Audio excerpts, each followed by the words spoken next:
কাবা ঘরের 4টা কর্নার আছে, এর মধ্যে একটা কর্নারের নাম হচ্ছে রুকনুল হাজারিল আসওয়াদ, ব্ল্যাক স্টোন কর্নার। এই হাজারুল আসওয়াদের এই কর্নারে একটা পাথর আছে, এই পাথরটাতে চুমু দেওয়ার জন্য লোকজন ধাক্কাধাক্কি করে। আপনারা যারা হজ উমরা গিয়েছেন দেখছেন না, এই হাজারুল আসওয়াদের চুমু দেওয়ার কারণ হচ্ছে এই পাথরে চুমু দিলে যিনি চুমু দেয় তার গুনাহগুলো এই পাথর টেনে নেয়। এই হাজারুল আসওয়াদ পাথর আপনার পক্ষে সাক্ষী দিবে, এটাকে আল্লাহ ঠোঁট দিবে, মুখ দিবে, চোখ দিবে, আর আল্লাহর সামনে দাঁড়িয়ে কিয়ামতের দিন বলবে, আল্লাহ তোমার এই বান্দা তার 2 ঠোঁট দিয়ে আমাকে চুমু দিয়েছিল, এর জান্নাত না দেওয়া পর্যন্ত আমি এই পথকে ছাড়বো না।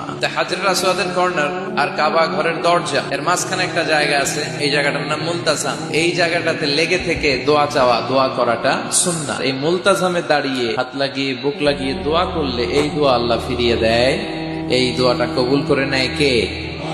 সাহাবারা এটা করতেন। কিন্তু এই মুলতাজামে তো সহজে জায়গা পাওয়া যায় না, লক্ষ লক্ষ হাজী সাহেব মুআতামিরুন উমরাকারীরা ধাক্কাধাক্কি করে ওই জায়গায়। তো এক ইমাম সাহেব সে অনেক ধাক্কাধাক্কি করে যুদ্ধ করে মুলতাজামে হাত লাগানোর সুযোগ পেয়েছে।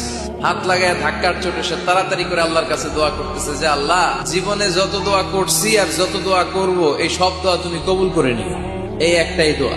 He work smart, say smartly কাজ করেছে। হি ডাজন্ট ওয়ার্ক হার্ড, সে কষ্ট করে ওদিকে ধাক্কাধাক্কির মধ্যে, আল্লাহ আমার গাড়ি দাও, বাড়ি দাও, নারী দাও, এটা লাগবে ওটা লাগবে, আমার অসুস্থতা, আমার শাশুড়ি অসুস্থ, আমার আম্মা অসুস্থ, এরে ভালো করো, এরে সম্পদ দাও, এরে দারিদ্রতা বিমোচন করো, এত কিছু এখানে করার সুযোগ নাই। ওইখানে ধাক্কাধাক্কি, ওখানে যুদ্ধ। এবার ওইখানে এই দোয়া যদি কবুল হয়ে যায়, এবার বাড়িতে এসে দোয়া শুরু। সুবহানাল্লাহ পড়েন। এজন্য মুমিনরা they don't work hard, they work smart. তারা মেধাকে কাজে লাগায়, ঝোপ বুঝে কোপ মারে। যখন দোয়া করলে কবুল হয় তখন দোয়া করার দরকার আছে না নাই? আল্লাহ যদি আমাদের সবাইকে জান্নাতুল ফেরদাউস দেয়, ধাক্কাধাক্কি হবে। মা বাইনাল মিসরাআইন মিন মাসারি'আল জান্নাহ মা বাইনা মাক্কা ওয়া হাজার।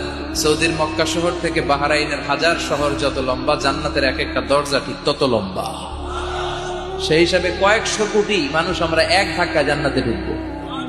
তো দরজা যদি হয় এত বড়, আসল জান্নাত কত বড়?